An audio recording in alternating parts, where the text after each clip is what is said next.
Haney, Laurенhany. I attended Brigham Parkside and am a 2006 graduate of West. I'm a mother of two. My eldest will be entering Pepper Ridge in the fall for kindergarten. I've heard a lot of fear-based misinformation regarding the implementation of the National Sexuality Education Standards, which concerns me. My background in reproductive health care provides me with a unique perspective on this issue. I have helped far too many teens and a startling number of under and miseducated adults navigate the consequences of decisions that they were ill-equipped to make. We are doing everyone a grave disservice by continuing to treat our sexuality as a taboo subject that shouldn't be part of our public education system. Comprehensive sex ed covers more than just the mechanics of sex and how to avoid pregnancy. 40 experts in the fields of health education, sex education, public health, public policy, philanthropy, and advocacy work together to create guidelines that are evidence-informed, theory-driven, and age-appropriate. Our hesitancy to discuss these topics with our kids is not about their inability to comprehend them, but is often rooted in our own ability to actually navigate them. This is in no way intended to replace the education that our kids should receive at home, but in fact supplements it. Guidelines in the NSES reinforce the fact that our kids can trust us and that we are a safe space for them, while also ensuring they can identify other safe adults should they feel they can't speak to us. The NSES celebrates the fact that everyone has agency over their own body and can always say no with confidence.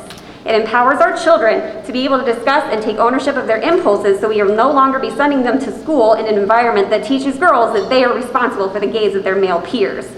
Following the NSES guarantees that our children can tell you why bullying is wrong and how to take a stand against it. Educating our kids to be respectful of an individual's sexuality, family structures, and gender identity does not make them more likely to engage in what some may deem alternative lifestyles. Refusing to acknowledge their existence does not mean that people will suddenly be able to choose who they love and who they are. It does not make us suddenly not exist. Our LGBTQ+ kids deserve to learn in a safe and accepting environment just as much as their heterosexual and cisgendered peers.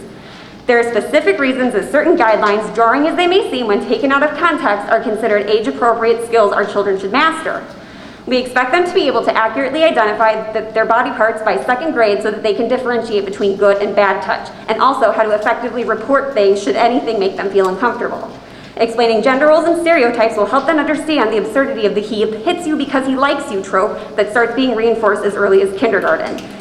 Teaching our youth healthy ways to engage in normal behaviors like masturbation before they are likely to have experimented with it ensures that they are doing it safely when the time comes. The more they know, the less risk they are likely to take. They will explore their sexuality at some point, and it's going to be earlier than we are probably comfortable with. The least we can do is make sure they are doing it safely. Teens who receive comprehensive sex ed are more likely to delay intercourse, choose age-appropriate partners, are more likely to use birth control, and less likely to deal with an unintended pregnancy. This is no different than teaching them to drive before they get behind the wheel.